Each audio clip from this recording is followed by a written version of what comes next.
நம்முடைய தேவைக்கேற்ப நம்முடைய வார்த்தைகளை ஆண்டவர் நமக்கு அனுப்பத்தக்கதாக ஆண்டவரை நாம் அழைக்கலாம்.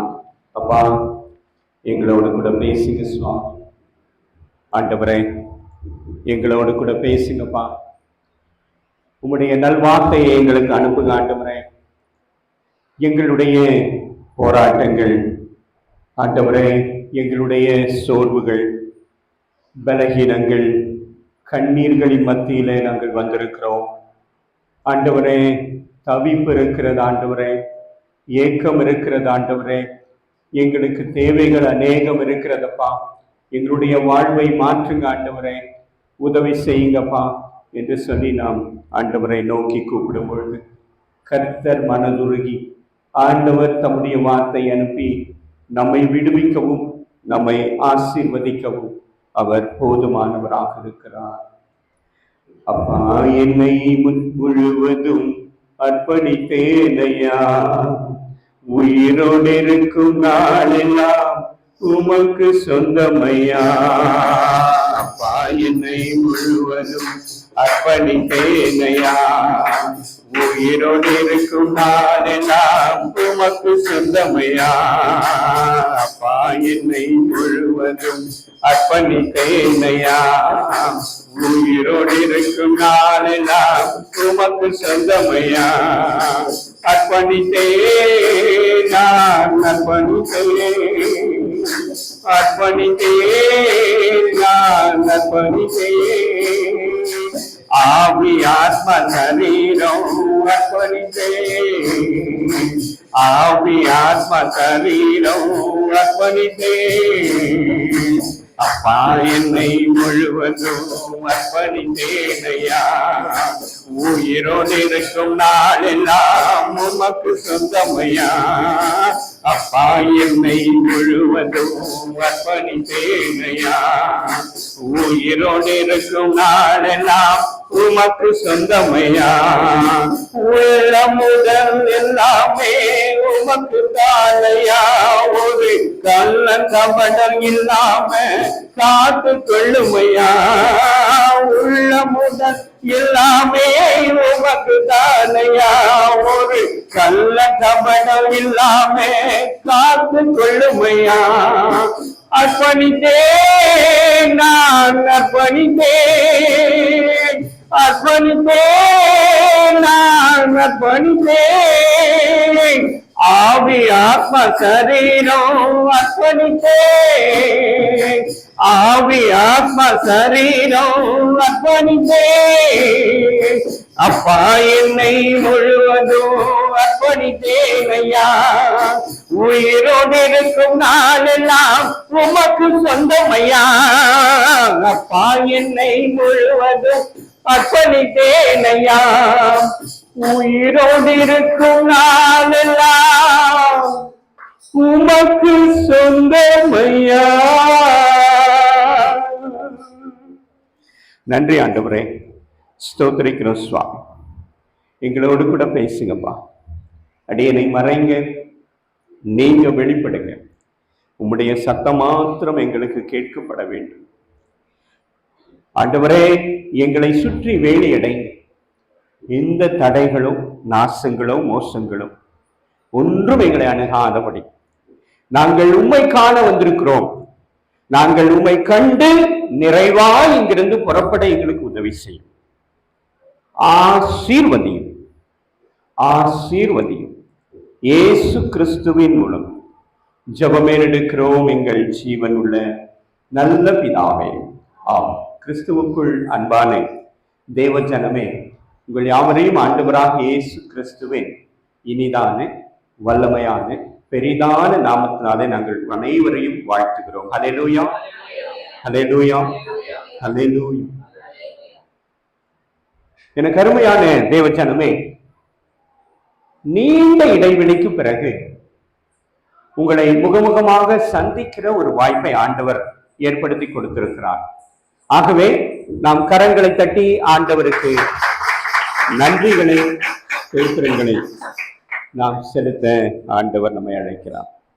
மாத்திரமல்ல, எனக்கு இந்த வாய்ப்பை கொடுத்த உங்களுடைய ஆயர் ஊழியர், சபையினுடைய மணியம், பொறுப்பாளர்கள், தலைவர்கள், தாய்மார்கள், பெரியவர்கள், சகோதரிகள், வாலிப பிள்ளைகள், சிறு பிள்ளைகள் மாத்திரமல்ல, இந்த சபை இங்கே ஸ்தாபிக்கப்படுவதற்கு காரணமாக இருந்து கொண்டிருக்கிற அத்துணை நல்ல உள்ளங்களையும் ஆண்டவருடைய நாமத்தினாலே நாங்கள் வாழ்த்தி நன்றிகளையும் ஸ்தோத்திரங்களையும் உங்கள் அனைவருக்கும் ஏற்படுகிறோம்.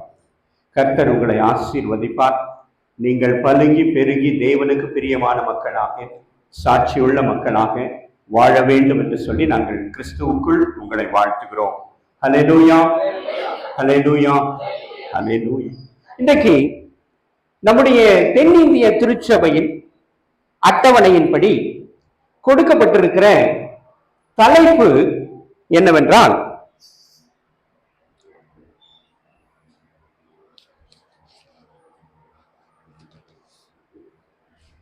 Revolution of god in worship. அப்படின்னா வழிபாட்டில் கடவுளின் வெளிப்பாடு.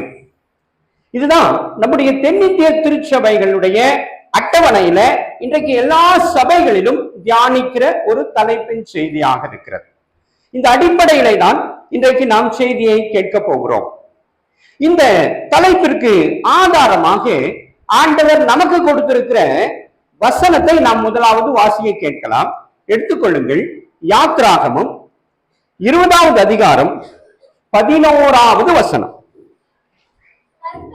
கர்த்தர் 6 நாளைக்குள்ளே வானத்தையும் பூமியையும் சமுத்திரத்தையும் அவைகளில் உள்ள எல்லாவற்றையும் உண்டாக்கி 7ஆம் நாளிலே ஓய்ந்திருந்தார். ஆகையால் கர்த்தர் ஓய்வு நாளை ஆசீர்வதித்து அதை பரிசுத்தமாக்கினான். ஹல்லேலூயா, ஹல்லேலூயா. இதுதான் நம்முடைய ஓய்வு நாளுக்கான ஆதாரமான வார்த்தை. ஆண்டவர் ஏன் ஓய்வு நாளை உருவாக்கினார் என்பதற்கு இருக்கிறதான ஃபவுண்டேஷன் அல்லது அடிப்படை இதுதான். என்ன என்று கேட்டால், ஆண்டவர் 6 நாளிலே உலகத்தை படைத்தார். உலகத்தில் உள்ள அனைத்து ஜீவராசிகளையும் படைத்தார். நம்மை உருவாக்கினார். மிருக ஜீவன்களை உருவாக்கினார். 6 நாளில் அனைத்தையும் உருவாக்கின கர்த்தர் 7ஆம் நாளிலே ஓய்ந்திருந்தார். ஆகவே அந்த நாளை பரிசுத்தப்படுத்தினார் என்று வேதம் நமக்கு அறுதியிட்டு தெல்ல தெளிவாக ஓய்வு நாளின் முக்கியத்துவத்தை ஆண்டவர் நமக்கு வெளிப்படுத்துகிறார். ஹல்லேலூயா, ஹல்லேலூயா, ஹல்லேலூயா. சரி, இப்ப வாசியுங்கள். யாத்ராகமம் 20வது அதிகாரம் 8வது வசனத்தை வாசிங்க. ஓய்வு நாளை பரிசுத்தமாய் ஆசரிக்க நினைப்பாயாக. எனக்கு அருமையான தேவ ஜனமே, எனக்கு ஒரு பதில சொல்லுங்க. ஓய்வு நாளை பரிசுத்தமாய் ஆசரிப்பது எப்படி?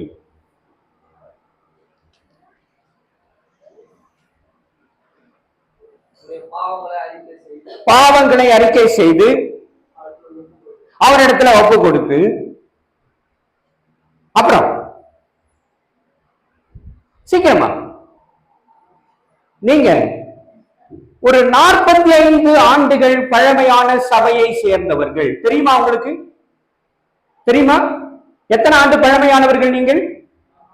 45 ஆண்டுகள் பழமையானவர்கள். அது நான் வெளியில இருக்கிற போர்டை வச்சு சொல்றேன். ஆனா சபை 45 ஆண்டு பழமையானது அல்ல. அதற்கு முன்பாக ஒரு 10 ஆண்டுகளோ 15 ஆண்டுகளோ 20 ஆண்டுகளோ பழமையானது. உண்மையா இல்லையா? உண்மை. அப்படி என்றால் எத்தனை ஆண்டு பழமை நீங்கள்?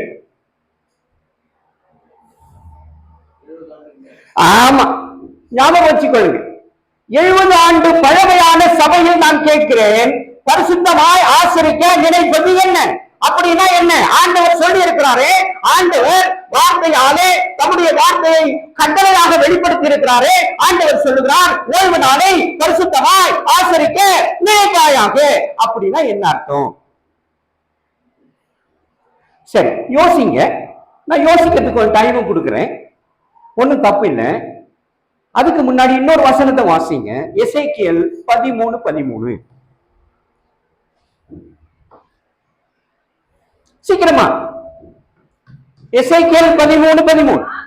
ஆகையால் என் உக்கிரத்திலே கொடிய பூசல் காற்றை எழுப்பி அடிக்க பண்ணுவேன், என் கோபத்திலே வெள்ளமாக அடிக்கிற மழையையும் என் உக்கிரத்திலே நிர்மூலமாக்கத்தக்க பெரும் கல் மழையை சொரியும் என்று கர்த்தராகிய ஆண்டவர் சொல்லுகிறான். நான் ஒரு சின்ன ஸ்டாட்டிஸ்டிக்ஸ் உங்க முன்பாக வைக்கிறேன். அதுவும் ஜூன் மாதம், இந்த மாதத்துல நடந்த ஸ்டாட்டிஸ்டிக்ஸ் மட்டும் சொல்றேன். இந்த மாதத்துல இந்த உலகத்துல நடந்து கொண்டிருக்கிற ஸ்டேட்டஸ் என்ன நடந்து கொண்டிருக்கிறது என்று மட்டும் சொல்றேன். ஜூன் மாசத்துல, அதாவது அசாம், மணிப்பூர், சிக்கிம் போன்ற இடங்கள்ல வெள்ளம். அகமதாபாத்ல பிளைட் கிராஷ். எப்படி கிராஷ் தெரியுமா? எப்படி கிராஷ் தெரியுமா? எப்படி? கொஞ்சம் பேசுங்களேன். எப்படிமா? இன்ஜின்ல கோளாறு. என்ன ஆச்சு? என்ன ஆச்சு? பிளாஸ்ட் ஆகி. பிளாஸ்ட் ஆகி என்ன ஆச்சு? இல்ல, தப்பு. 275 பேர். அது என்னைக்கு? போன வாரத்து ஸ்டேட்டஸ். இன்னும் அடுத்த ஸ்டேட்டஸ் இன்னும் அப்டேட் ஆகல. அது கிட்டத்தட்ட 300 கடந்திருக்க வேண்டும். ரைட்டா? எப்படி இருந்தாங்க?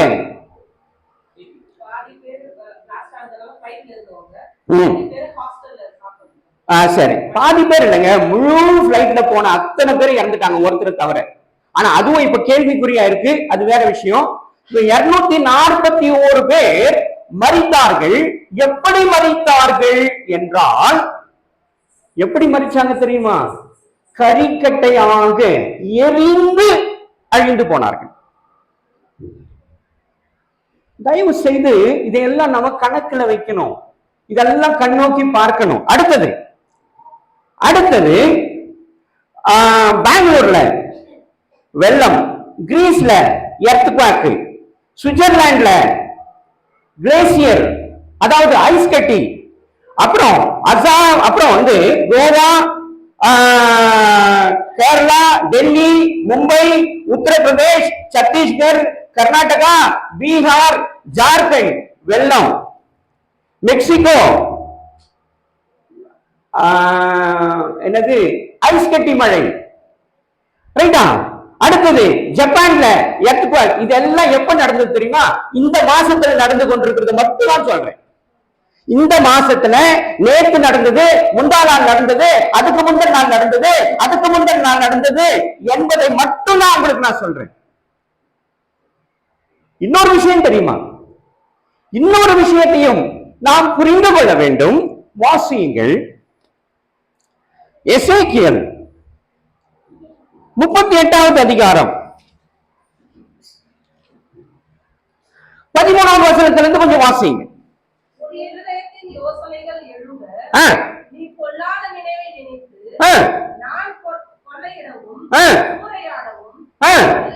பதினாறு வாசிங்க.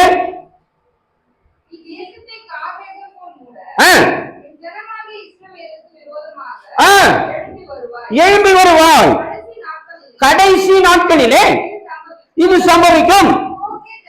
17 போக்கு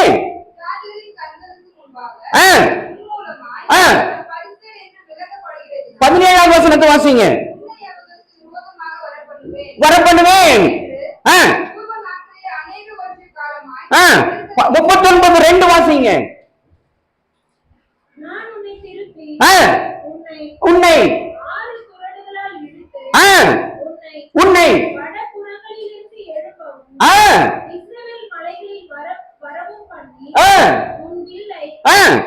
மூணாவது வசனத்தை வாசிங்க. இருக்கிறீங்க, ரைட்டு.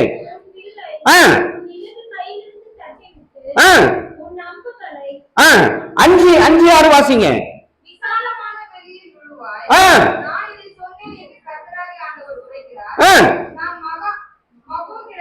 மாகோகினிடத்திலும்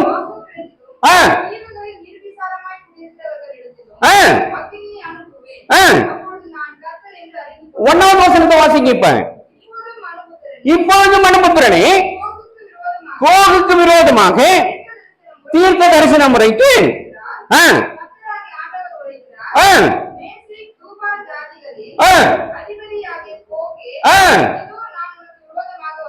ஆமா. இப்படின்னா என்ன அர்த்தம் தெரியுமா நமக்கு? இப்படின்னா என்ன அர்த்தம் தெரியுமா? கோகுனா என்ன, மா கோகுனா என்ன, தூபால்னா என்ன அர்த்தம் தெரியுமா? தெரியாது. எப்ப தெரிஞ்சுக்க போறீங்க? எப்பொழுது தெரிந்து கொள்வதாக உத்தேசம். இதுதான் இன்றைக்கு நடந்து கொண்டிருக்கிறது. ஈராக்ல இன்றைக்கு போர் வேகம் சூழ்ந்திருக்கிறது. இஸ்ரேலுக்கு எதிராக ஈராக், லெபனான், பாலஸ்தீனம், சிரியா என்று ஏராளமான மக்கள் ஒன்று கூடி அதை எதிர்த்து கொண்டிருக்கிறார்கள். ரஷ்யா இன்றைக்கு உள்ள வர காத்திருக்கிறது. அமெரிக்கா உள்ள வர காத்திருக்கிறது. ஒரு மிகப்பெரிய மூன்றாம் உலகத்திற்கான உச்சகட்ட நிகழ்வுகள் இன்றைக்கு உலகத்தில் நடந்து கொண்டிருக்கிறது. ரஷ்யாவுக்கு எதிராக உக்ரைன், இப்படி ஒரு பக்கம் போர். வாசிங்க மத்தேயு சுவிசேஷம் 24வது அதிகாரம் 6-7 வசனங்கள்.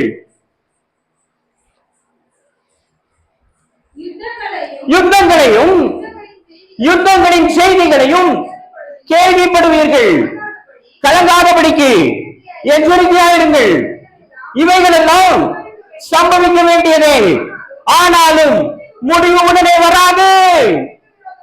ஜனத்துக்கு விரோதமாய் ஜனமும், ராஜ்யத்துக்கு விரோதமாய் ராஜ்யமும் எழும்பும்.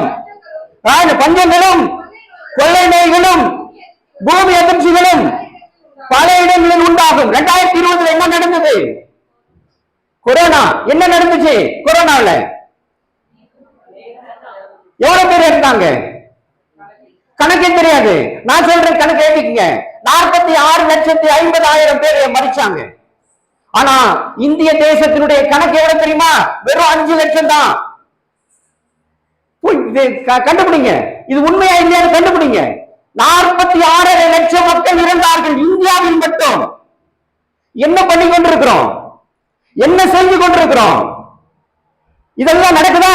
இதா சொல்லி இருக்கிறாரா? கொள்ளை நோய்களும் பஞ்சங்களும் வரும், வந்துவிட்டது, மீண்டும் வர காத்திருக்கிறது. இன்னைக்கு ஸ்டேட்டஸ் என்ன தெரியுமா? 7,000 பேர் பாதிக்கப்பட்டிருக்கிறாங்க கொரோனாவில், இந்தியாவில் மட்டும். புரிந்து கொள்ளுங்கள் பிரியமானவர். இப்ப சொல்லுங்க, ஓய்வு நாளை பரிசுத்தமாய் ஆசரிக்க நினைப்பாயாக என்பதற்கு என்ன அர்த்தம்?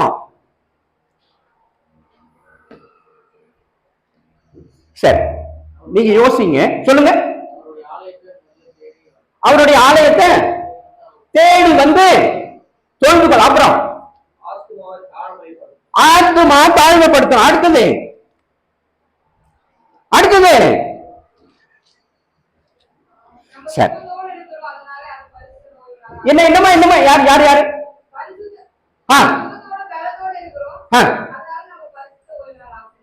சுகத்தோடு பலத்தோடு இருக்கிறோம், அதனால பரிசுத்தமா ஆசரிக்கணும். Very good. அடுத்தது சரி சரி, நீங்க சொன்னது எதுவும் தப்பு கிடையாது. நீங்க சொன்னது எதுவும் கிடையாது. நான் எப்பவுமே ஒரு விஷயத்தை உங்களுக்கு சொல்லிட்டு தான் நான் ஆரம்பிப்பேன். அதாவது நான் 2 காரியத்தை நான் உங்களிடத்துல எல்லா சபைகளிலும் போனா 2 காரியத்தை கேட்பேன். ஒன்னு, தயவு செய்து நேரத்தை பார்க்காதீர்கள். ரெண்டாவது நான் கேள்வி கேட்பேன், நீங்க பதில் சொல்லணும். கரெக்டா? நீங்க பொதுவா பதில் சொல்ல மாட்டாங்க இல்லையா? நானே அங்க இருந்தாலும் நான் கூட பதில் சொல்ல மாட்டேன். நான் அங்க இருந்தா இப்ப சகோதரர் மாதிரி நான் அவர் பக்கத்துல உட்கார்ந்து இருந்தா நானும் பதில் சொல்ல மாட்டேன். ஏன் சொல்ல மாட்டேன் சொல்லுங்க பாக்கலாம்? ஏன் சொல்ல மாட்டேன் சொல்லுங்க பாக்கலாம்? சரி, அதுக்கு நான் பதில் சொல்றேன். நீங்க கொஞ்சம் ஸ்டார்டிங் ட்ரபிள் இருக்குன்னு நினைக்கிறேன். பரவாயில்ல, நீங்க பேச ஆரம்பிப்பீங்க. ரைட்டா? இப்ப நல்லா புரிஞ்சுக்கொள்ளுங்க. தப்பாயிடுமோன்னு ஒரு பயம். கரெக்டா? ஆமாவா இல்லையா? ஆமா. ரைட். இப்ப கொஞ்சம் பரவாயில்ல, சவுண்ட் பரவாயில்ல. சரியா? தப்பாயிடுமோ? அதுக்கு நாங்க என்ன சொல்றோம் அப்படின்னாக்கா, ஆண்டவர் உடன்படிக்கையின் தேவன். ஆகவே அவருடைய ஊழியக்காரர்களாக நாங்களும் என்ன பண்ணுவோம்? ஒரு உடன்படிக்கை பண்ணுவோம். யாரோட? சபை மக்களோட. எப்படி உடன்படிக்கை பண்ணுவோம்? நாங்க கேள்வி கேட்போம், நீங்க பதில் சொல்லுங்க. ஆனால் தப்பு என்று நான் அதை சொல்ல மாட்டேன். புரியுதா இல்லையா? புரிஞ்ச மாதிரி தெரியலையே. புரிஞ்ச மாதிரி தெரியல. இப்ப நான் கேள்வி கேட்பேன், நீங்க பதில் சொல்லணும். ஆனா பதில் சொல்ல மாட்டீங்க. ஏன் சொல்ல மாட்டீங்க? தப்பாயிடுமோன்னு பயம். ஆனா நான் சொல்றேன், நீங்க எந்த பதில் சொன்னாலும் நானு தப்புன்னு சொல்லவே மாட்டேன். இன்னும் புரியலன்னு நினைக்கிறேன். புரிஞ்சுச்சா இல்லையா? புரிஞ்சிச்சு. Very good. Right right right. இப்ப வாசிங்க யாத்திராகமம் 20:10. சீக்கிரமாக சீக்கிரமாக. 7ஆம் நாளோ உன் தேவனாகிய கர்த்தருடைய ஓய்வு நாள், அதிலே நல்லா அண்டர்லைன் பண்ணிக்கங்க, அதிலே நீயானாலும் உன் குமாரனானாலும் உன் குமாரத்தி ஆனாலும் உன் வேலைக்காரனானாலும் உன் வேலைக்காரியானாலும் உன் மிருக ஜீவன்களானாலும் உன் வாசலில் இருக்கிற அந்நியனானாலும் யாதொரு வேலையும் செய்ய வேண்டாம். இது நம்பர் 1 பரிசுத்தத்திற்கு. நம்பர் 1. நம்பர் 2 வாசிங்க. ஏசாயா தீர்க்க தரிசன புஸ்தகம் 58வது அதிகாரம் 13வது வசனத்தை வாசிங்க.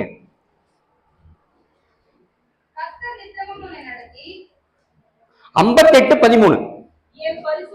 என் பரிசுத்த நாளாகிய ஓய்வு நாளிலே உனக்கு இஷ்டமானதை செய்யாதபடிக்கு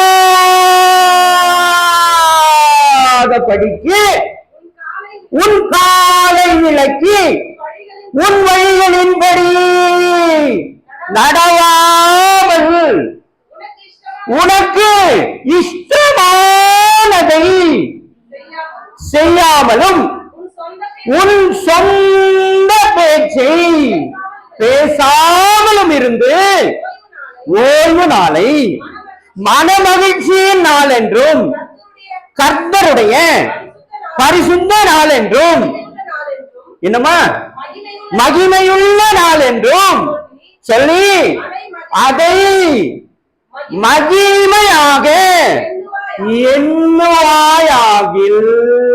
14வது வாசிங்க. அப்பொழுது கர்த்தரில் நீங்கள் மனமகிழ்ச்சியாய் இருப்பீர்கள். பூமியின் உயர்ந்த இடங்களில் உன்னை ஏறி இருக்க பண்ணி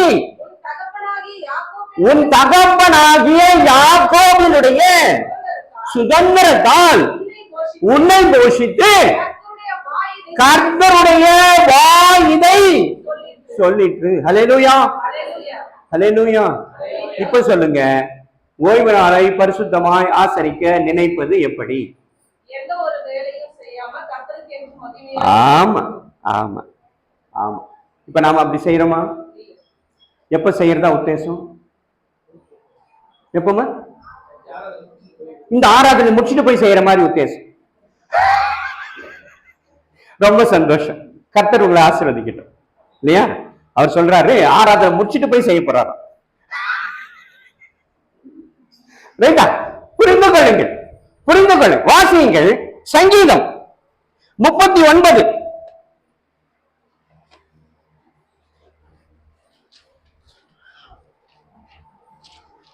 சங்கீதம் 39 வசனம் 6.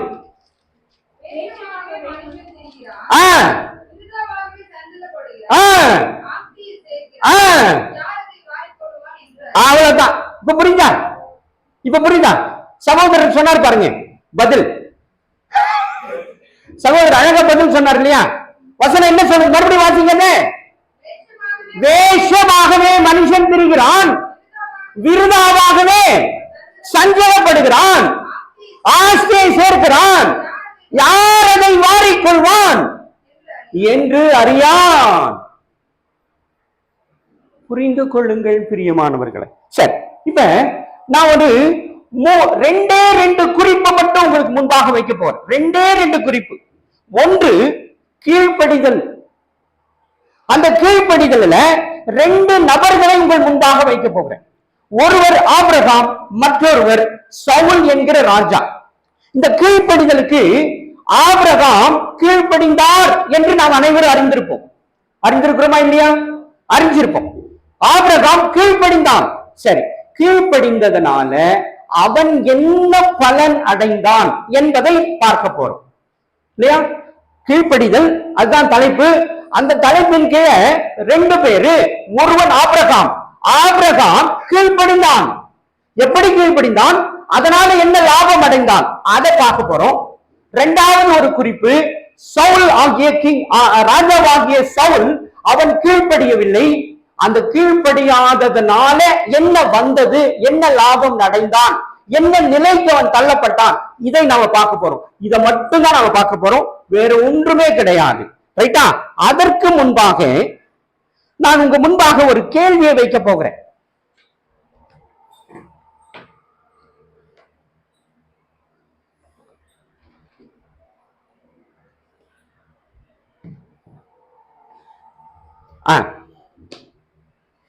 குறிப்பு பெண்ணு பேப்பர் இருந்தா குறிச்சிக்கொள்ளுங்க.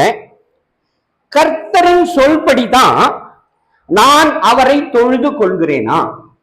இது கேள்வி, 3 கேள்வி. இதுக்கு பதில் நீங்க தெரிஞ்சா சொல்லுங்க, இல்லைன்னா போய் வீட்டுல யோசிங்க. எதன் அடிப்படையில? இன்னைக்கு கேட்ட செய்தியின் அடிப்படையில நீங்க யோசிச்சு பதில கண்டுபிடிங்க. நம்பர் 1, கர்த்தர் சொல்படிதான் நான் அவரை தொழுது கொள்கிறேனா? இரண்டாவது கேள்வி, 6 நாள் என்னுடைய வேலைகளில் ஈடுபட்டு 7ஆம் நாள் கர்த்தருடைய நாள் என்று எண்ணுகிறேனா? 7வது நாள் நான் எப்படி என்றேன்? கர்த்தருடைய நாள் இது என்று எண்ணுகிறேனா? இரண்டாவது.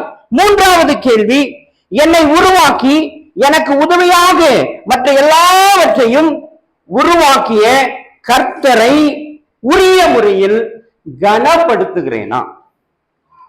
கேள்வி புரியுதா? மறுபடியும் சொல்லட்டுமா? நம்பர் 1, கர்த்தரை சொல்படிதான் நான் அவரை தொழுது கொள்கிறேனா? ரைட்டா? இரண்டாவது கேள்வி, 6 நாள் எனக்கு கொடுத்திருக்கிறார், 7வது நாள் கர்த்தருடைய நாள் என்று நான் எண்ணுகிறேனா? மூன்றாவது கேள்வி, என்னை உருவாக்கி எனக்கு உதவி செய்த உதவியாக மற்ற எல்லாவற்றையும் உருவாக்கிய கர்த்தரை நான் கனப்படுத்துகிறேனா? கரெக்டா? எல்லாம் மனசுல ஏத்திக்கிட்டீங்களா? இத கண்டிப்பா ஆண்டவர் ஒரு நாள் வந்து உங்களிடத்துல கேட்பார். அந்த கேள்வியை முன்னாடியே உங்ககிட்ட நான் சொல்றேன். கொஸ்டின் பேப்பர் லீக் பண்றாங்க தெரியுமா? அப்படி நான் லீக் பண்ணி இருக்கிறேன். நீங்க கவனத்துல வச்சுக்கங்க. கர்த்தர் கேட்பார். கர்த்தருக்காக இதற்கான பதிலை ஆயத்தப்படுத்துங்க. சரி, இப்ப போலாமா? இப்ப போலாம். ஆபிரகாம் எப்படி கீழ்ப்படிந்தான் என்று பார்க்கலாம். வாசியுங்கள். ஆதியாகமம் 22வது அதிகாரம் 2வது வசனம். அப்பொழுது அவர் உன் புத்திரனும் உன் ஏக சுதனும் உன் நேச குமாரனுமாகிய ஈசாக்கை நீ இப்பொழுது அழைத்து கொண்டு போய் மோரிய தேசத்துக்கு போய் அங்கே நான் உனக்கு குறிக்கும் மலைகள் ஒன்றின் மேல். ஆமா, ரைட்டா? இப்ப ஆண்டவர் சொல்றாரு, ஈசாக்க அழைச்சிட்டு போய் ஒரு குறிப்பிட்ட இடத்துல பலியிடுன்னு சொல்றார். சரி, எனக்கு ஒரு பதில் சொல்லுங்க. ஈசாக்குக்கு அப்பொழுது என்ன வயது இருக்கும்? ஒரு சும்மா கெஸ் பண்ணுங்க. ஏன்னா அந்த வயது சொல்லப்படல, பைபிள்ல சொல்லவே படல. நீங்க கெஸ் பண்ணுங்க, அவனுக்கு என்ன வயசு இருக்கும்?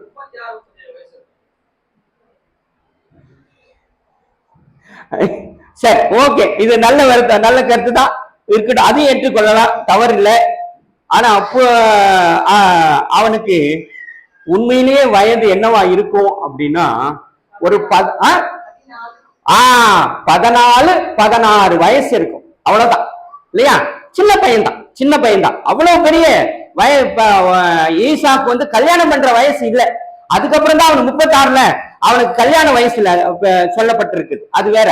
சரி, அவன் 14-16 வயசு உள்ள மகனை ஆண்டவர் சொல்றாரு, நீ பலியிட கொண்டு போ என்று சொல்லுகிறார். நல்லா யோசிச்சு கொள்ளுங்க, நம்மளால முடியுமா? நாம செய்வோமா? ஒருவேளை நான் செய்ய நினைத்தாலும் என் பையன் ஒத்துக்குவானா? பையன் ஒத்துக்குவானா? உன்னை நான் பலியிட போறேன்னு சொல்ல முடியுமா? பையன் கிட்ட சொல்ல முடியுமா? சொல்லவும் முடியாது. ரைட்டா? சொல்லாம அவனை கொண்டு போய் கண்ணை கட்டிட்டு போய் பலியிட முடியுமா? முடியாது. ஆனால் ஆபிரகாம் ஈசாக்கை அழைத்து கொண்டு போகிறான் என்றுதான் வார்த்தை சொல்லுகிறது. ரைட், வாசிங்க அதே 22வது அதிகாரம்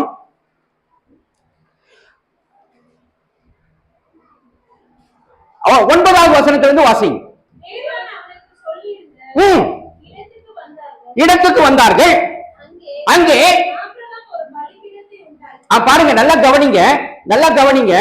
ஆண்டவர் ஆபிரகாமுக்கு சொல்றார், உன் குழந்தைய, அவனுக்கு இன்னொரு விஷயத்தையும் உங்களுக்கு நான் சொல்ல உங்களுக்கு சொல்ல வேண்டும். என்னன்னா, எத்தனாவது வயசுல ஈசாக்கு பிறந்தான்னு பைபிள் சொல்லுது? ஆபிரகாமுக்கு ஈசாக்கு எத்தனாவது வயசுல, எப்பொழுது ஈசாக்கு பிறந்தான்? 100 வயதுல. ரைட்டா? இப்ப ஈசாக்கு ஆபிரகாம் ஆண்டவர் இடத்துல சொல்லி இருக்கணும். என்னன்னு சொல்லி இருக்கணும்?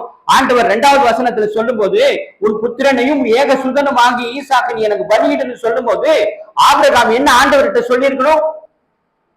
என்ன சொல்லி இருக்கணும்? என்ன சொல்லி இருக்கணும்?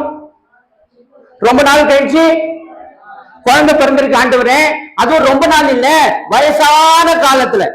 இல்லையா? ரொம்ப நாள் கிடையாது, வயசான காலத்துல, அதாவது முடிஞ்சு போற காலத்துல எனக்கு ஒரு குழந்தை பிறந்திருக்கு இப்பதான். ஆனா நீங்க எனக்கு ஒரு வாக்கு கொடுத்திருக்கீங்க. என்ன வாக்குன்னா, உன்னை பெரிய ஜாதியா ஆக்குவேன். எப்படி ஆக்குவேன்? வானத்து நட்சத்திரங்களை போல, மணல் கடற்கரை மணலை போல உன்னை பெரிய ஜாதி ஆக்குவேன்னு சொன்னாரு. எப்ப சொன்னாரு? எப்ப சொன்னாரு? எப்ப சொன்னாரு? ரைட், பிறக்கிறதுக்கு முன்னாடி. அது எப்பன்னு தெரியுமா? அது எப்பன்னு தெரியுமா? வாசிங்க ஆதியாகமம் 12:4.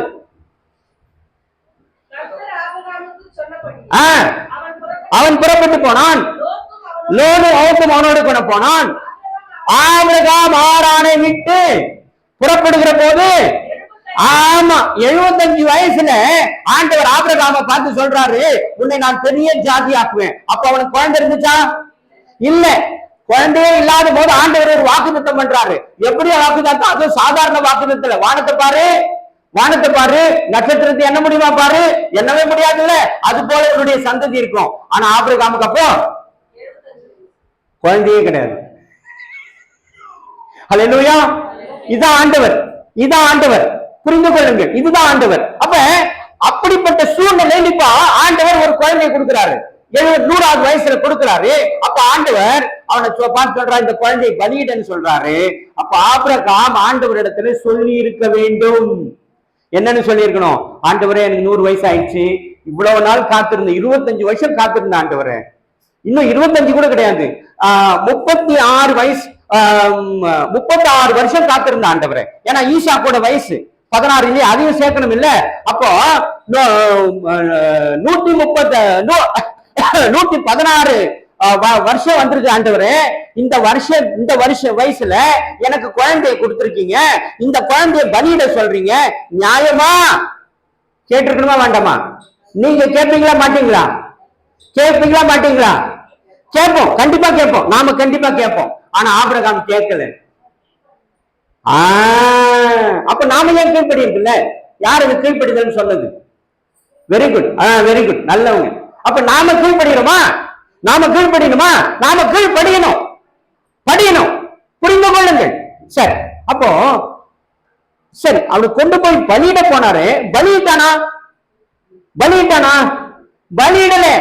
இப்ப 9வது வசனத்தை வாசிங்க. 9 சீக்கிரமா. வந்தார்கள். அங்கே ஆபிரகாம் பலிபீடத்தை உண்டாக்குறான். பொறுமையா செய்யறான் பாருங்க, பலிபீடத்தை உண்டாக்குறான். என்ன மனநிலை செய்திருப்பான் யோசிச்சு பாருங்க. தயவு செய்து இதெல்லாம் நாம் அந்த சூழ்நிலைகளை உணர வேண்டும். நாம உணர்றதில்லை. இப்ப ஆபிரகாமுக்கு ஆண்டவர் கட்டளையிட்டா வருத்தத்தோடு கூட போயிருப்பான். அவனுக்கு மனசுக்குள்ள ஒரு வருத்தம் இருக்கும். கண்டிப்பா பெத்த பிள்ளையாச்சே, பெத்த பிள்ளைய பலியிடணும், வருத்தம் இருக்குமா இருக்காதா?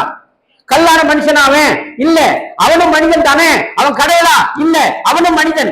அந்த கல்லான இருதயத்தோடு அவன் இல்ல, அவன் சதையான இருதயத்தோடு மேல போறான். மேல போய் கொஞ்சம் வருத்தம் இருக்கும், ஆனாலும் கர்த்தர் மேல நம்பிக்கை, கீழ்ப்படியணும். கர்த்தர் சொல்லிட்டார்ப்பா, கர்த்தர் சொன்னாரு, நான் கண்டிப்பா செய்யணும். அந்த மனநிலையோடு பலிபீடத்தை கட்டுகிறான். வாசியுங்கள். கட்டைகளை அடுக்குகிறான். தன் குமாரனாகிய ஈசாக்கை கட்டி, கையும் காலையும் வாயையும் கட்டி பொத்தி, ஏன்னா சத்தம் போடக்கூடாதுல்ல, கட்டி அந்த பலிபீடத்தின் மேல் அடுக்கிய கட்டைகளின் மேல் அவனை கிடத்தி, பின்பு ஆபிரகாம் தன் குமாரனை வெட்டும்படிக்கு தன் கையை நீட்டி கத்தி எடுத்தான். பாருமா, நல்லா யோசிச்சு பாருங்க, நல்லா யோசிங்க. நாம இப்படி செய்வோமான்னு யோசிச்சு பாருங்க. நாம இப்படி செய்வோமா? இதை செய்வோமா? பலிபீடம் கட்டி கட்டைகளை அடுக்கி அதன் மேல் 16 வயசு நிரம்பி இருக்கிற ஒரு வாலிப மகனை கட்டி அந்த பலிபீடத்தின் மேல் கடத்தி கத்தியை எடுத்து வெட்டுவதற்கு துணிந்தான். யார்? ஆபிரகாம். அப்படின்னா என்ன அர்த்தம்னா, அவன் கீழ்ப்படிதல் உள்ளவன். அடுத்த வசனத்தை வாசிங்க. அப்பொழுது கர்த்தருடைய தூதனானவர் வானத்திலிருந்து ஆபிரகாமே ஆபிரகாமே என்று கூப்பிட்டார். அவன் இதோ அடியேன் என்றான்.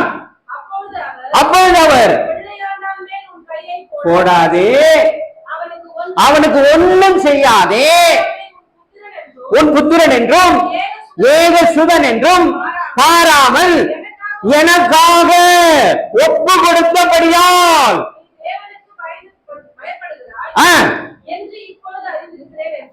இங்க ஒரு விஷயத்தை புரிஞ்சு கொள்ளணும். தயவு செஞ்சு ஒரு விசேஷத்தை புரிஞ்சு கொள்ளுங்க. தயவு செஞ்சு ஒரு விசேஷத்தை புரிஞ்சு கொள்ளுங்க. எல்லாரும் கவனிக்கிறீங்களா? கவனிக்கிறீங்களா? கவனிக்கிறீங்களா? Hallelujah, hallelujah, hallelujah. Right right right right. நல்லா கவனிங்க. இப்ப ஒரு விஷயம், நீங்க ஒரு கேள்வி உங்களுக்கு வந்திருக்கணும். அந்த கடைசி வார்த்தையை வாசிங்க.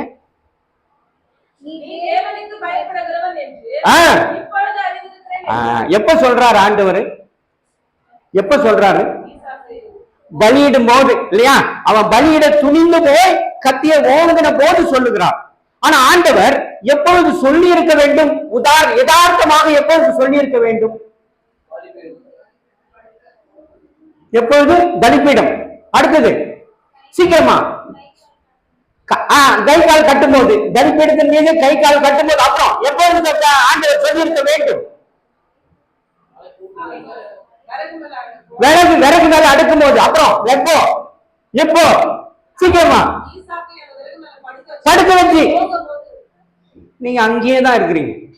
எப்ப சொல்லி இருக்கணும் தெரியுமா? வாசிங்க. 12வது அதிகாரம் முதல் வசனத்தை வாசிங்க. கர்த்தர் ஆபிரகாமை நோக்கி, நீ உன் தேசத்தையும் உன் இனத்தையும் உன் தகப்பனுடைய வீட்டையும் விட்டு புறப்பட்டு நான் உனக்கு காண்பிக்கும் தேசத்துக்கு போ. எப்ப சொன்னாரு? 4வது வசனத்தை வாசிங்க. கடைசி கடைசி கடைசி 4ல கடைசி. புறப்பட்ட போது புரிஞ்சுதா? அப்போ ஆண்டவர் ஆபிரகாமுக்கு எப்ப சொல்லி இருக்கணும்? யதார்த்தமா சொல்லி இருக்கணும்னா, ஏன்னா ஆண்டவர் என்ன சொல்றாரு? நீ உன் தேசத்தையும் உன் இனத்தையும் உன் தகப்பன் வீட்டையும் விட்டு புறப்பட்டு நான் காண்பிக்கும் தேசத்துக்கு போ. 4வது வசனத்துல என்ன சொல்றாரு? அவன் கர்த்தர் சொன்னபடியே போனான். போனானா? போனான். அப்ப ஆண்டவர் சொல்லி இருக்கணுமா? சொல்லி இருக்க கூடாதா? சொல்லி இருக்கணும். ஆனா அப்ப சொல்லல. புரிஞ்சு கொள்ளுங்க. அப்ப சொல்லல. அப்ப 36 வருஷம் காத்திருக்கிறாரு. ஈசாக்கு பலியிட போறான். அப்ப சொல்றாரு, நீ இப்ப பயப்படுகிறவன். அப்போ ஒரு கிரியை நடக்கிறது, விசுவாசத்தின் கிரியை நடக்கிறது. அவன் தன்னுடைய புத்திரன் என்றும் பாராமல், தன்னுடைய ஏக சுதன் என்றும் பாராமல் தன்னை வெறுமையாக்கி கர்த்தர் சொன்னார், நான் செய்வேன், உயிரை கொடுக்க சொன்னா கொடுப்பேன். கிணத்துல குதிக்க சொன்னா குதிப்பேன். நீங்க குதிப்பீங்களா? எவ்வளவு உஷாரா குதிக்க மாட்டேன்னு சொல்றது, எவ்வளவு உஷாரா சொல்றோம் பத்தியா? எவ்வளவு உஷாரு. நான் குதிக்க மாட்டேப்பா. என்ன நீங்க வேணா குதிச்சிரு, உங்களை வேணா தள்ளி விட்டுருவோம். நீங்க சொல்றீங்க பாரு, உங்களை வேணா தள்ளி விட்டுருவோம், நாங்க குதிக்க மாட்டோம். நியாயமா? நியாயமா? யோசிச்சு பாருங்க, யோசிச்சு பாருங்க. இது நியாயமா? இது சரியான பதிலா? நான் அப்ப எனக்குள்ள என்ன மாற்றம் வரணும்னு யோசிங்க. எனக்குள் எப்படிப்பட்ட மாற்றம் வர வேண்டும்? எப்படிப்பட்ட மாற்றம் வந்தால் அந்த காரியத்தை நான் செய்வேன். நாம ஏதோ வேடிக்கைக்காக 1 மணி நேரம் 1/2 மணி நேரம் ஆராதனைக்கு வர்றது அழகல்ல. அது ஆராதனை அல்ல. அதை ஆண்டவர் எதிர்பார்க்கவில்லை. ஹல்லேலூயா, ஹல்லேலூயா, ஹல்லேலூயா, ஹல்லேலூயா. புரிந்து கொள்ளுங்கள் பிரியமானவர்கள், இதுதான் ஆண்டவர் உங்களிடத்திலும் என்னிடத்திலும் எதிர்பார்த்திருக்கிறார். ஆகவேதான் ஆபிரகாம் எனக்கு சிநேகிதன் என்று சொன்னார். உங்களையும் என்னையும் பார்த்து சொல்லுகிறாரா? சொல்லணுமா வேண்டாமா? யாக்கோபு 2வது அதிகாரம் 23வது வசனத்தை வாசிங்க.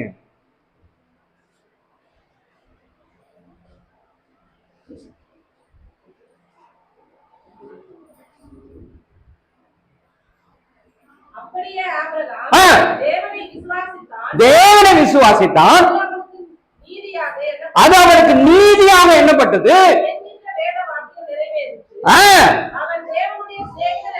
ஆமா. அப்போ உங்களை என்னை அப்படி சொல்லணுமா வேண்டாமா? உங்களை என்னை அப்படி சொல்லணுமா வேண்டாமா? அதுக்காக தான் ஆலயத்துக்கு வரோம். ஆனா நான் எதுக்கு வரேன்? சிநேகிதன்னு சொல்றதுக்கு வரேன்னா அது உங்க கையில விட்டுறேன், உங்களுடைய சிந்தனைகளுக்கே விட்டு விடுகிறேன். இதுதான் வசனம் சொல்லிக் கொண்டிருக்கிறது. எதிர்பார்ப்பு, ஆண்டவருடைய எதிர்பார்ப்பு இதுதான். புரிந்து கொள்ளுங்கள். சரி, இப்ப இப்படி பாடுபட்டானே, இப்படி விசுவாசித்தானே, இப்படி கீழ்ப்படிந்தானே, அவனுக்கு என்ன பலன்? அதை பார்க்கலாமா? அதே 16 இருந்து வாசிங்க. அதே அதிகாரம் 16வது வசனத்துல சீக்கிரமா 22:16 இருந்து.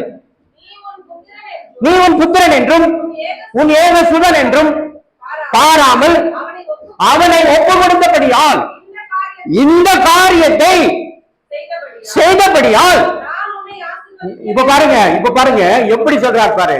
நான் உன்னை ஆசீர்வதிப்பேன் என்று சொல்வதற்கும் ஆசீர்வதிப்பேன் என்று சொல்வதற்கு வித்தியாசம் இருக்கா? வேறுபாடு இருக்கா? இருக்கா இல்லையா? ஆசீர்வதிப்பேன் என்று சொல்வதற்கும் ஆசீர்வதிப்பேன். ஆண்டவர் ஆபிரகாமை பார்த்து இப்படித்தான் சொல்லுகிறார், நான் உன்னை ஆசீர்வதிப்பேன். இது நம்பர் 1. அடுத்தது சீக்கிரம்.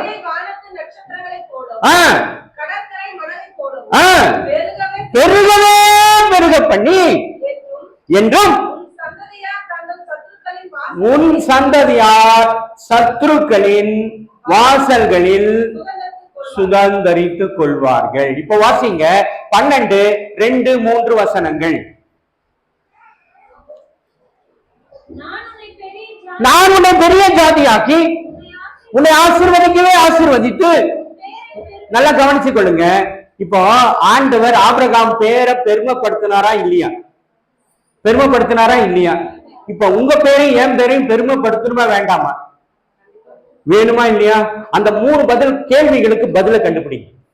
இந்த 3 கேள்வி கேட்டானே இல்லையா? அந்த 3 கேள்விகளுக்கு என்ன பண்ணணும்? பதில் முடிஞ்சா இப்பவே சொல்லுங்க, இல்லன்னா வீட்டுல போய் கண்டுபிடிச்சு எனக்கு அப்புறம் சொல்லுங்க. ரைட்டா? சரி, அடுத்த வார்த்தை வாசிங்க சீக்கிரமா. பெருமைப்படுத்துவேன், நீ ஆசீர்வாதமா இருப்பாய். இப்ப நல்லா கவனிச்சு கொள்ளுங்க. இது அண்டர்லைன் பண்ணிக்கொள்ளுங்க. இது நம்முடைய வாழ்க்கையிலும் நடக்கிறது. புரிந்து கொள்ளுங்கள். நல்லா கவனிங்க. ஆண்டவர் சொல்லுகிறார், உன்னை ஆசீர்வதிக்கிறவனை ஆசீர்வதிப்பேன், உன்னை சபிக்கிறவனை சபிப்பேன். ஞாபகம் வச்சுக் கொள்ளுங்க. இப்ப நாம என்ன பண்ணி கொண்டிருக்கோம்? ஒருத்தன் என்ன பார்த்து சபிச்சா நாம என்ன சொல்றோம்? ஒருத்தன் என்ன பார்த்து திட்டுறான், இல்லையா? எத்தனை பேர் இங்க உட்கார்ந்து என்ன திட்டின்னுக்கிறீங்கன்னு எனக்கு தெரியல. திட்டுறீங்களா? சரியா? எனக்கு தெரியல. ஆனா புரிஞ்சு கொள்ளுங்க, ஆண்டவர் சொல்லுகிறார், உன்னை ஆசீர்வதிக்கிறவனை நான் ஆசீர்வதிப்பேன், உன்னை சபிக்கிறவனை. அதனாலதான் ஆண்டவர் கிறிஸ்தவர்கிட்ட ஒரு எதிர்பார்ப்பை வைத்திருக்கிறார். என்னன்னா, உன்னை திட்டுறான், உன்னை அடிக்கிறான், உன்னை நோவடிக்கிறான், உன்னை அபகரிக்கிறான், உன்னை வேதனைப்படுத்துறான், ஒண்ணும் பண்ணாத, நீ விட்டுட்டு போயிடுன்றார். சொல்றாரா? விட்டுட்டு போயிடு, நான் பாத்துக்கிறேன், நான் பாத்துக்கிறேன். எப்படி பாத்துக்குவாரு? உன்னை சபிக்கிறவனை அவர் சபிப்பார், அவர் சபிப்பாரா? அப்ப ஆபிரகாம் இப்படிப்பட்ட ஆசீர்வாதங்களை பெற்றிருந்தான். அவன் ஏன் இன்று வரை வாழ்ந்து கொண்டிருக்கிறான் என்றால், இஸ்ரவேல் என்ற தேசம் இருக்க தெரியுமா? அது யாருடைய தேசம் தெரியுமா? இஸ்ரவேல் என்ற ஒரு தேசம் இருக்கா? இருக்கா இல்லையா? இருக்கு. அந்த தேசம் யாருடைய தேசம் தெரியுமா? யாருடைய தேசம்? யாருடைய தேசம் தெரியுமா? தெரியாதா? தெரியுமா? தெரியாதா? தெரியாதா? இஸ்ரவேல் யாருடைய தேசம் தெரியாதா? தெரியுமா? தெரியாதாங்க? தெரிஞ்ச மாதிரி இது, தெரியாத மாதிரி இருக்குதுன்றீங்களா? அது ஆபிரகாமின் தேசங்க. ஆபிரகாமுக்கு ஆண்டவர் கொடுத்தார் இல்லையா? எகிப்திலிருந்து ஆண்டவர் இஸ்ரவேல் மக்களை அழைத்துக் கொண்டு போனார் இல்லையா? அந்த தேசம் தான் இன்றும் வாழ்ந்து கொண்டிருக்கிறது, இன்றும் இருக்கிறது. அதுக்கு பேர் தான் இஸ்ரவேல். ஹல்லேலூயா, ஹல்லேலூயா. அப்ப இவ்வளவு பெரிய ஆசீர்வாதங்களை நாம் இழந்திருக்கிறோம், நாம் இழந்திருக்கிறோம். புரிந்து கொள்ளுங்கள். சரி, இப்ப இரண்டாவது இடத்துக்கு வந்துட்டான். இரண்டாவது இடத்துக்கு வந்துடலாம். சவுல் என்கிற ராஜா, அவன் கீழ்ப்படியில அவனுடைய சூழ்நிலையை பார்க்கலாம். வாசியுங்கள் 1 சாமுவேல் 9வது அதிகாரம் 15வது வசனத்தை வாசி.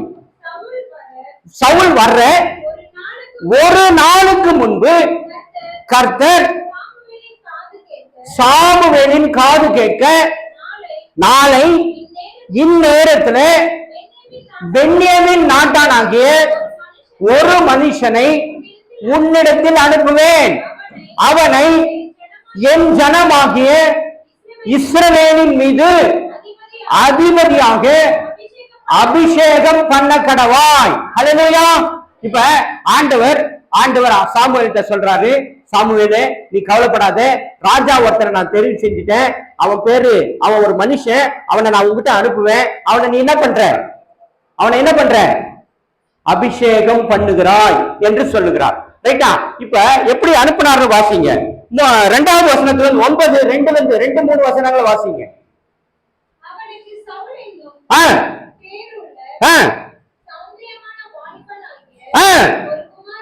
ஒரு குமாரன் இருந்தான். இப்ப 3வது வசனத்தை வாசிங்க. சவுலின் தகப்பனாகிய கழுதைகள்.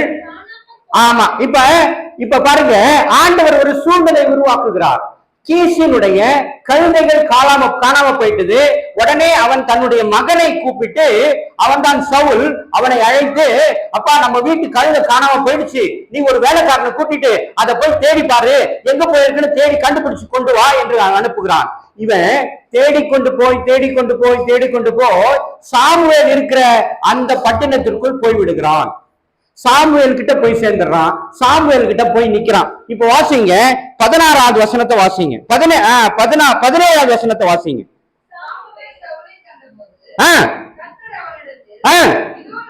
பாத்தீங்களா? இப்போ ஆண்டவர் சாமுவேல் கிட்ட கொண்டு போய் சவுலை சேர்க்கிறாரு. இப்போ சவுல் கிட்ட ஆண்டவர் சொல்றாரு, நான் உங்ககிட்ட நேற்று சொன்ன பத்தியா, அந்த மனுஷன் இவன் தான், இவன் அபிஷேகம் பண்ணுன்றார். வாசிங்க 10:1.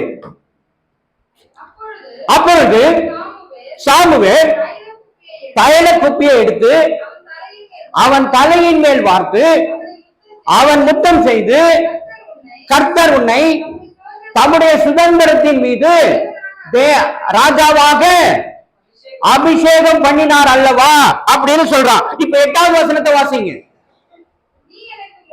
நீ எனக்கு முன்னே சர்வாங்க தகன பலிகளையும் சமாதான பலிகளையும் செலுத்தும்படிக்கு நான் உன்னிடத்தில் வருவேன், நான் உன்னிடத்தில் வந்து செய்ய வேண்டியவைகளை உனக்கு அறிவிக்கும் மட்டும் 7 நாள் காத்திரு. கண்ணா புரிஞ்சு கொள்ளுங்க. இப்போ சவுல ராஜாவாக அபிஷேகம் பண்ணி சாமுவேல் சவுல் இடத்துல ஒரு கட்டளை இடுகிறான். ஆண்டவர் என்ன சொல்றாரு, அவனை சொல்லி இப்படி சொல்லி அனுப்புப்பா, அவன் போய் ஒரு 7 நாள் காத்திருக்கட்டும், அவசரப்பட வேணாம், நீ போய் அவன்கிட்ட போய் சொன்னதுக்கு அப்புறம் அவன் தன்னுடைய வேலையை செய்ய வேண்டும் என்று ஆண்டவர் அவனுக்கு ஒரு கட்டளை கொடுக்கிறார். அதை சாமுவேல் சவுல் இடத்துல சொல்லுகிறான். புரியுதா? புரிஞ்சுச்சா? புரிஞ்சுது. இப்ப அவன் என்ன பண்றான் பாருங்க.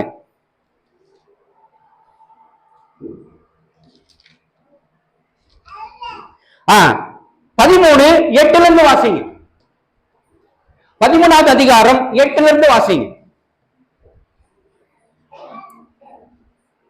சீக்கிரமா. அவன் தனக்கு ஆமா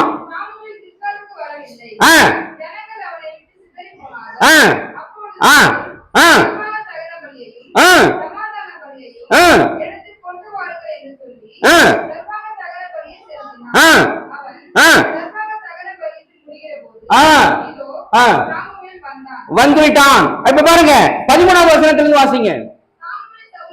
சாமுவேல் சவுலை பார்த்து புத்தியீனமாய் செய்தாய்.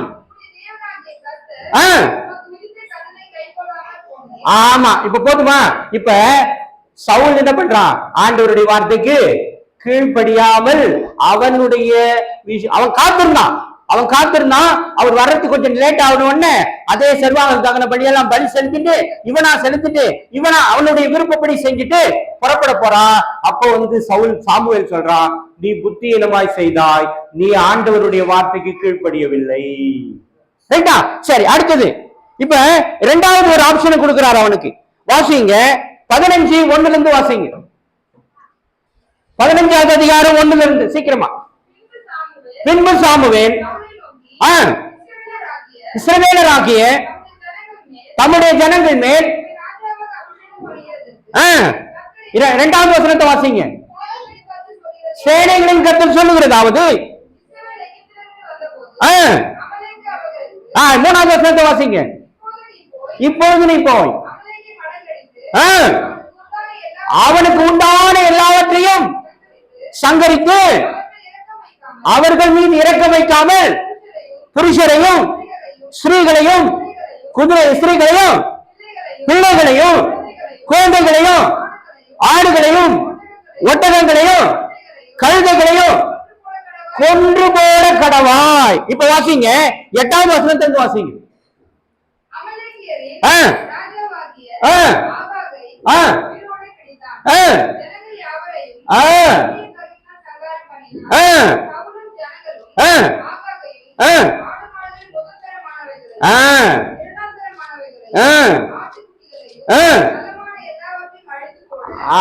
இப்ப பாருங்க, ஆண்டவர் ஒன்றை சொல்றாரு, இவன் ஒண்ணு செய்யறான். புரிஞ்சு கொள்ளுங்க. ஆண்டவர் ஒன்றை சொல்லுகிறார், இவன் ஒன்றை செய்கிறார். நலமானதெல்லாம் ஒதுக்கி வச்சுட்டு தேவையில்லாததெல்லாம் அழிச்சு போட்டு நானும் அழிச்சேன்னு கணக்கு காட்டுறான். புரிஞ்சு கொள்ளுங்க, புரிந்து கொள்ளுங்கள். வாசிங்கள். இப்ப 28:16 வாசிங்க. 28வது அதிகாரம் 16 வாசிங்க.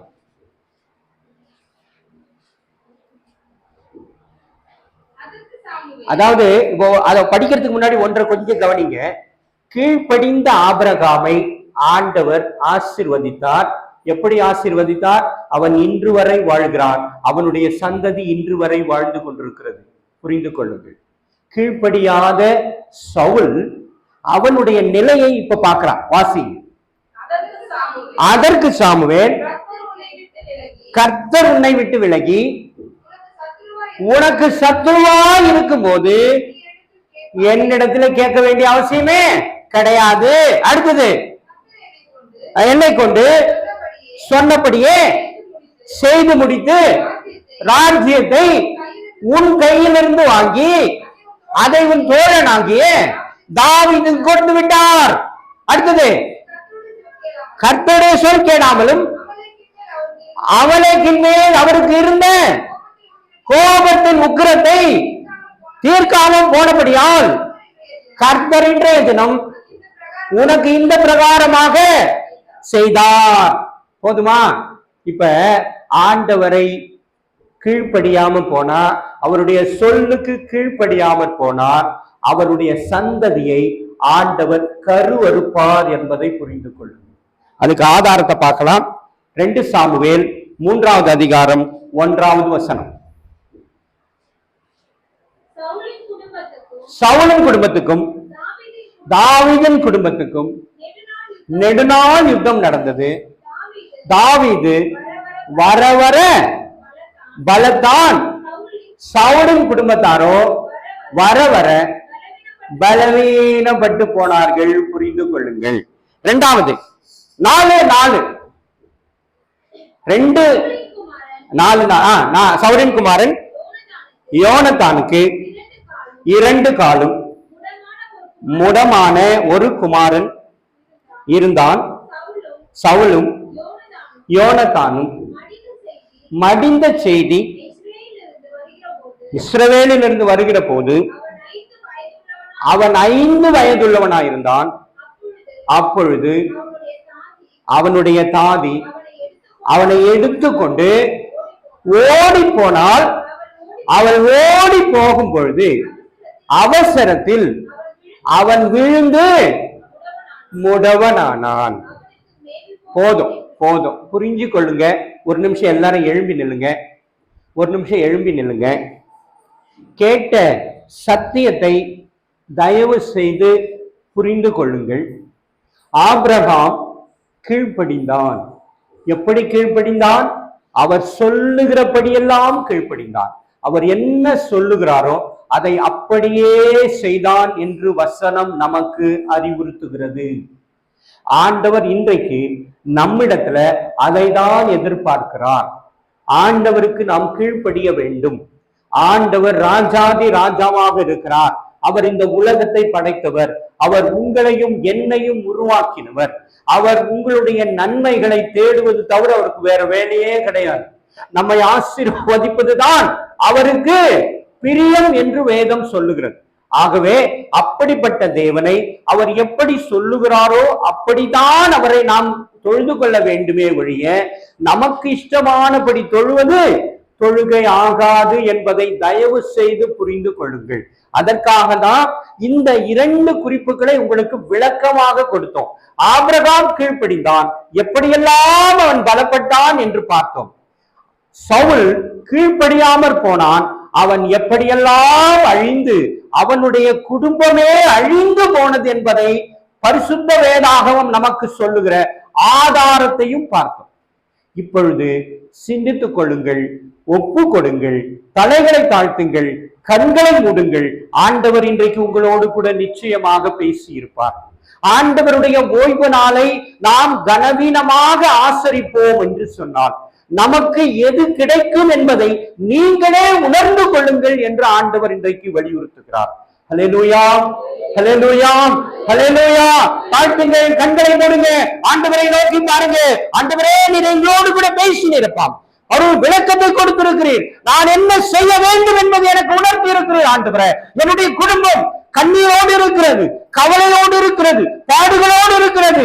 ஆண்டவரே, நீர் அன்று ஆபிரகாம் ஆதாம் ஆண்டவரே பட்ட அந்த கடினமான சூழ்நிலை என் வாழ்வில் இருக்கிறதுப்பா.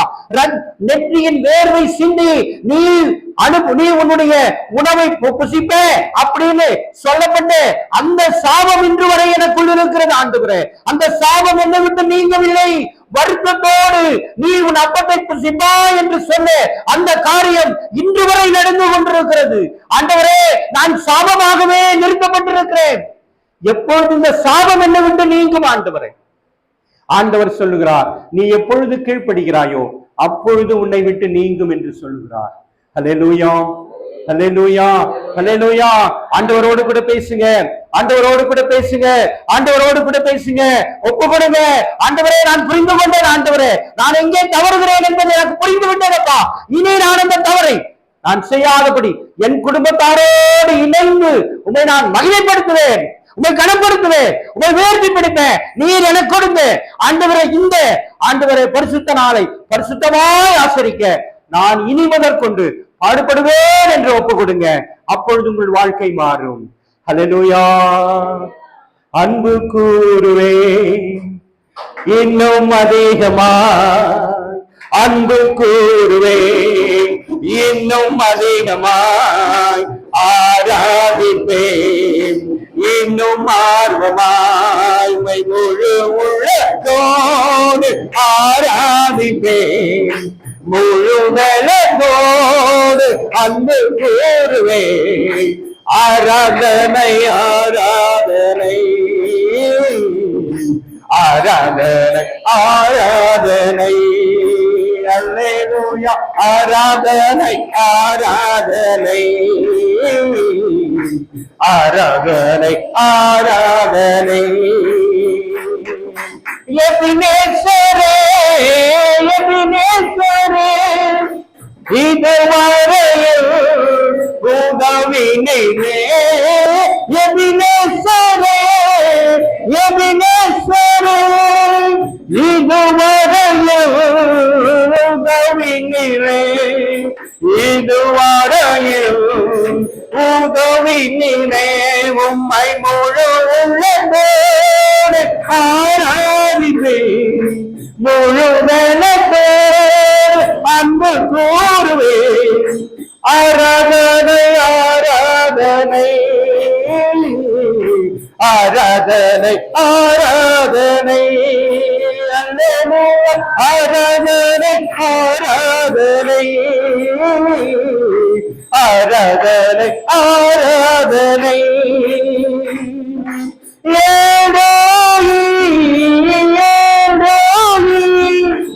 என்னை கண்டீரே நன்றி ஐயா.